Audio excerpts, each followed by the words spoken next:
I appreciate you all coming out, and today we're going to be addressing the incident involving a former Lake Worth officer who struck and injured Dustin Bates following a motorcycle pursuit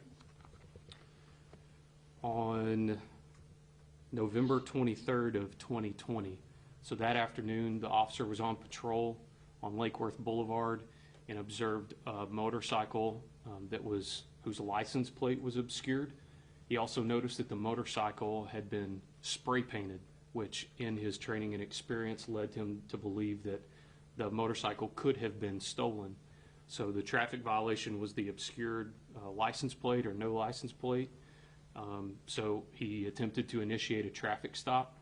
And as soon as he did that, the motorcycle accelerated away at a high rate of speed. The total pursuit only lasted a few minutes. In essence, the motorcycle rider, Mr. Bates, took the cloverleaf, got on to 820, went down 821 exit, and as he was taking the exit, failed to negotiate the exit and actually wrecked the motorcycle. He was so far ahead of the officer at that time, the officer was considering discontinuing the pursuit due to a loss of visual contact with the suspect. But once he topped the hill and he saw a cloud of dust, he knew that the motorcycle had wrecked. And at that time, he saw Mr. Bates running across the field. As he tracked Mr. Bates with his eyes, he began to veer off the roadway, just as many people do. Where your eyes go, the wheel of your car follows. Once he left the roadway, he immediately applied the brakes in his unit, but the grass conditions that day were a little bit damp. We had had just a light coating of moisture, and so on top of trying to slow down a vehicle on grass, it was also wet. So as soon as he applied the brakes, the car began to go into a slide. The officer continued to apply the brakes and continued sliding until he collided with Mr. Bates. It's been wrongfully reported that Mr. Bates was run over. At no time was he run over, he was just struck. So he never went underneath the car, the vehicle's tires never ran over him. He was just struck with the front of the vehicle. Not to minimize the injury, that's a significant impact, but just to be clear about the facts. Following any critical law enforcement incident, it is the policy of the Lake Worth Police Department to invite in an unbiased outside law enforcement agency to conduct an investigation into what happened. So in this case, we reached out to the Grand Prairie Police Department, who we had a prior arrangement with to investigate our critical law enforcement incidents. And we also reached out to the Tarrant County Sheriff's Office. Both departments sent out teams of investigators. The Tarrant County Sheriff's Office handled the crash investigation. The Grand Prairie Police Department handled the criminal investigation, while our department opened an internal affairs investigation or an administrative investigation. Through that process, or at least through the criminal investigation, the Lake Worth Police Department is completely hands-off. We remain neutral, and we allow that outside agency to conduct their investigation without our influence. Only at its conclusion are we presented with the findings. So the Grand Prairie Police Department conducted a thorough investigation. That investigation concluded through a traffic crash analysis and overhead drone footage and things like that, that the tire marks from the officer's car indicated the presence of a yaw mark, which is where the tires lose traction and the rear tire doesn't follow the same track as the front tire, and that indicates a loss of traction immediately prior to the officer striking the suspect who was running away. Grand Prairie's investigation also noted that the damage to the motorcycle and the injury to the defendant indicates that he could have suffered the injury to his leg or knee when he lost control of the motorcycle, as opposed to the collision with the police car. There's just no way to know. It should be noted that I was notified of this incident right after it occurred, and I personally went to the hospital to visit with Mr. Bates. He was not conscious at that time. I think he was under sedation, but we do take pride in being a compassionate police department, and so I felt that it was appropriate to at least go personally and offer my sympathies and to let him know that the incident would be investigated properly. As I mentioned, there was a criminal investigation done by the Grand Prairie Police Department. The findings of that investigation were presented to a Tarrant County grand jury, and on March the 4th of 2021, the grand jury voted to take no criminal action in this case. There was also an inquiry by the Department of Justice and the FBI, and they also declined to take no action after a review. So that leaves us with just the administrative investigation. Our team conducted an internal affairs investigation and investigated 2 allegations of misconduct. One was for Lake Worth PD policy 6.01, use of force, subsection procedures for pursuits, subsection F, which details the primary officer's responsibilities in a pursuit, which states the officer's primary responsibility in a pursuit is the safe operation of the vehicle. And the allegation of misconduct for that violation was sustained. The second violation was for Lake Worth PD policy 2.01, rules of conduct, maintenance of property department vehicles. And that policy states in part, members shall operate department vehicles and other equipment in such a manner as to avoid injury to persons or damage to property. That allegation of misconduct was also sustained. For those violations, the officer was issued an 80-hour suspension, which for our department is 2 weeks. That's 2 work weeks for the officer. The officer was also assigned to administrative duties until the criminal investigation was presented to the grand jury and voted on by the grand jury, until there were findings from the criminal investigation. The officer also underwent additional training, specifically to the operation of emergency vehicles. He was also ordered to create and present a critical incident debrief back to the field operations unit of the department on lessons learned. So what did you learn from this experience? Since then, the officer has resigned from the Lake Worth Police Department. That's a decision that he made after consulting with his family, and that is a decision that we support. With that, I'm happy to answer any questions that you have. Can you take us back to the second you actually saw the dash cam video as the police chief? How did that hit you? My heart sank. What I saw on the video is not in keeping with the actions we expect our officers to take. It's an honor and a privilege to serve the public, and we should always do everything in our power to ensure even suspects that we pursue are safe. And in this case, we caused injury to someone, and it was due to the officer's poor judgment. And so as the leader of the organization, I was disappointed. I was sad. I wish that it wouldn't have happened. I wish that different decisions had been made. But part of my role is taking the situations I'm presented with and handling them with grace, handling them in a way that our community would be proud of. And, in that moment, there was nothing I could do to correct it other than ensure a proper investigation was conducted. So the attorneys for the plaintiff in the case that was filed said that Officer Granado was with the Grand Prairie Police Department before he came over here to Lake Worth, and implied that there was an inherent bias there, that having Grand Prairie investigate one of their former officers, something different should have I do not. Officer Granado was employed by the Grand Prairie Police Department as a jailer prior to putting himself through the police academy and then coming here as a police officer. But I can say in terms of bias,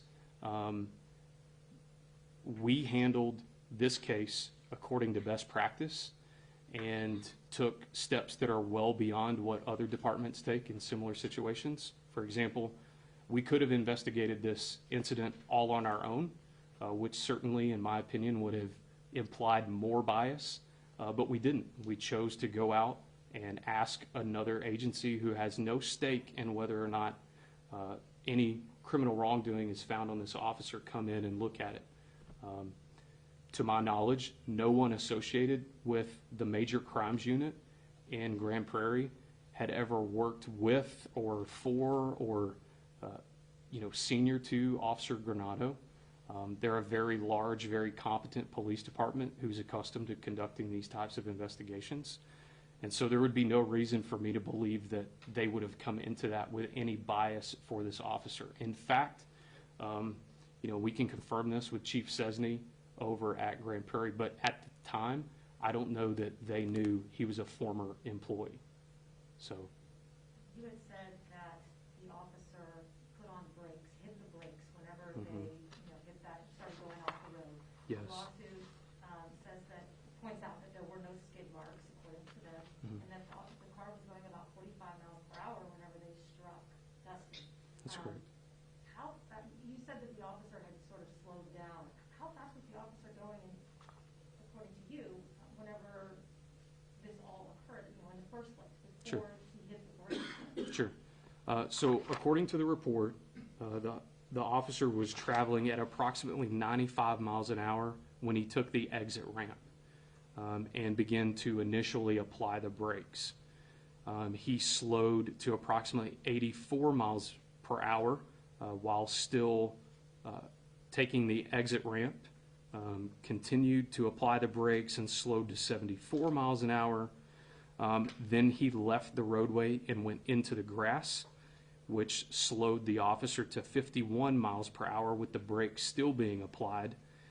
And then at the time of collision, his speed was approximately 45 miles per hour with the brakes still being applied. And is going 95 in road conditions like that, you said it was damp, is that allowable under the department policy?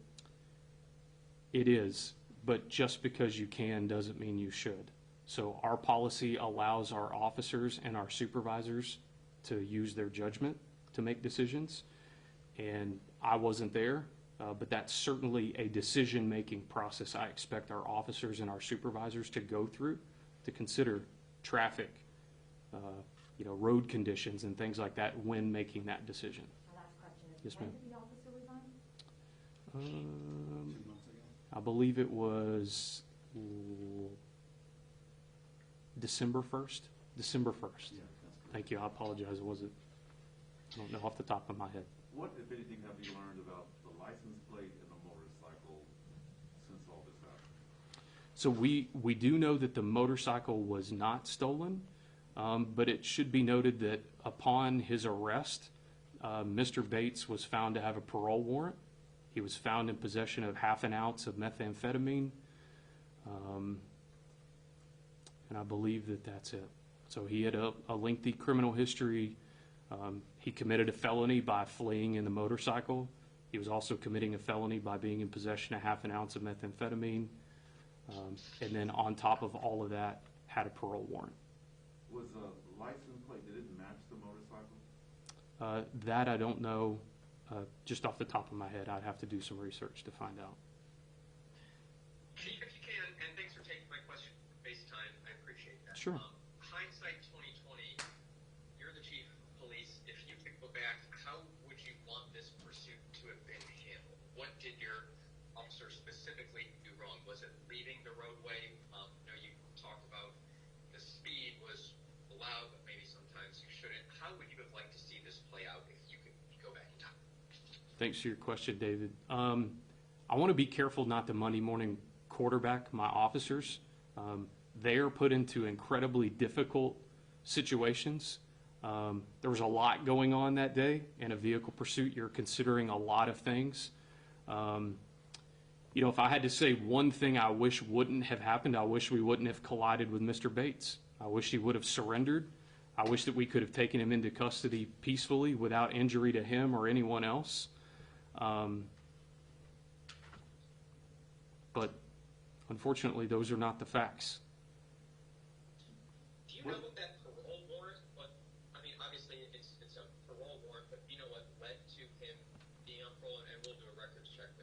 I do not know why his parole was revoked or what charge he was revoked on. Not off the top of my head, I don't know. Does what happened on camera match your pursuit policy? Yes, so there were no pursuit policy violations. These all had to do with operating the vehicle in such a way that it would not cause injury to someone else.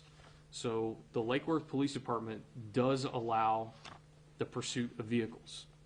And we believe that our community expects us to pursue felonious criminals, criminals who break the law. They expect us to go after them and bring them to justice. But we believe that in doing that, it must be done in the safest way possible. But there are inherent risks with everything, including vehicle pursuits.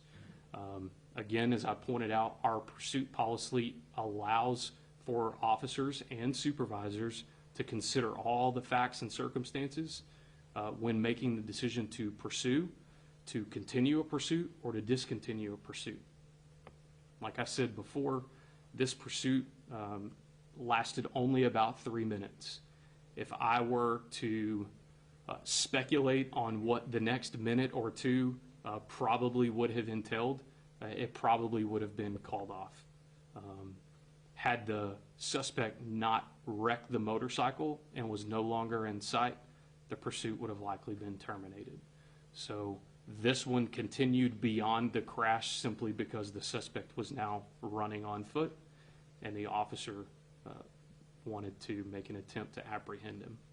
But unfortunately, drove off the roadway, lost control, and accidentally struck Mr. Bates. After seeing the video, does any of this rise to the point where you as chief would have terminated the officer for what happened, or? I get the 2-week suspension and Sure. There had to be an investigation and all that, but at any point as chief, did you consider firing him? Absolutely. I absolutely considered it. We believe that using progressive discipline and procedural justice is important when dealing and administering discipline for our officers. And we do have to take into account that everyone makes mistakes in their job. And, you know, of course, we have a large responsibility in that. It's not lost on me or our officers. But considering the fact that this is a young officer, very early in his career, there is an understanding on my part as the chief of police that mistakes are going to be made. And we would never have seasoned, tenured officers who had had the opportunity to learn from mistakes if we fired them all after their first mistake.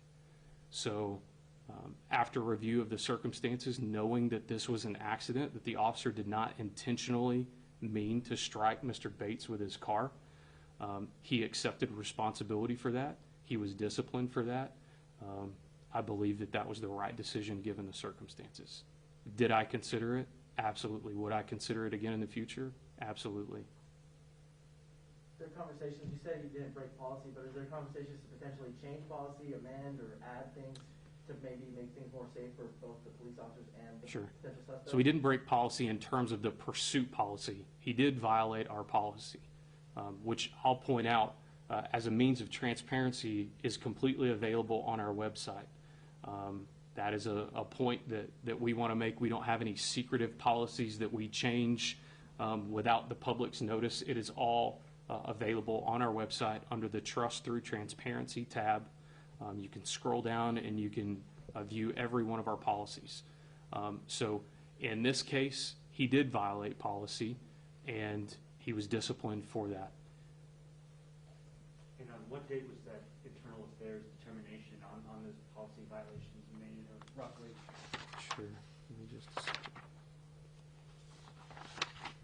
It was on November the 28th. And I should point out that the internal affairs investigation does not typically conclude prior to the criminal investigation. But I believed after I was presented with the findings that they were so overwhelming that I was prepared to make a decision and administer discipline even before the criminal case went forward. So it's not as though he served that suspension and then returned, he resigned after receiving notice that the suspension would be imposed? No, he did return back to work. Okay. So this is November of last year, I see. of 2020. So he was placed on administrative leave while the investigation was conducted. Once it concluded, we administered the suspension. Then he returned to work in an administrative capacity only, not in uniform on the street, until the case was presented to the grand jury, and they took no action. Only when it was officially and completely finished was he returned to duty. Then in December of this year, he chose to resign. Prior to this incident, was there any reprimands or red flags or anything with this officer? Not anything out of the normal. You know, officers, young officers, do make mistakes. We all do. So there were a couple of write-ups in his past where we had addressed conduct that was that needed to be corrected, but nothing major. No prior suspensions or anything like that. Complaints from the public at all? Not that I'm aware of. I think it was all, you know, internal. How long was he with this department? Approximately 3 to 4 years. I don't know offhand, but we can get you that information if you want to stick around. He and I actually hired on the same day, which would have been March of 2018. So, do the math, almost 4 years.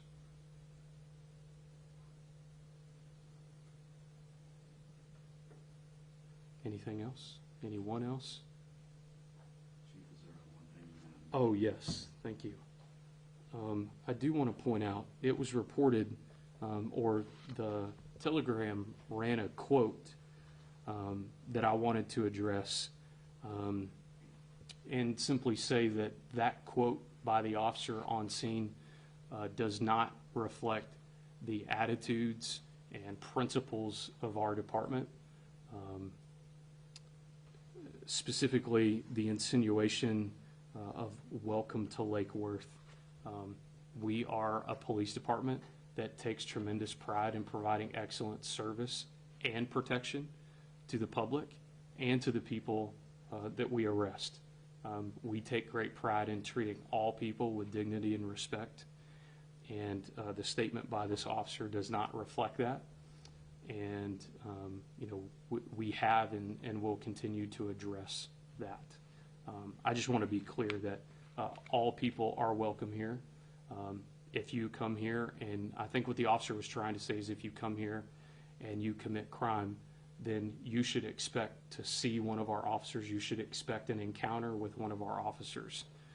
But you should also expect that encounter, even if lawful action needs to be taken, to be excellent, to be professional, to be compassionate. So just wanted to make sure that that was addressed. You addressed that with that second officer? Yes, Is that just the talking to, or? yes. A very stern talking to.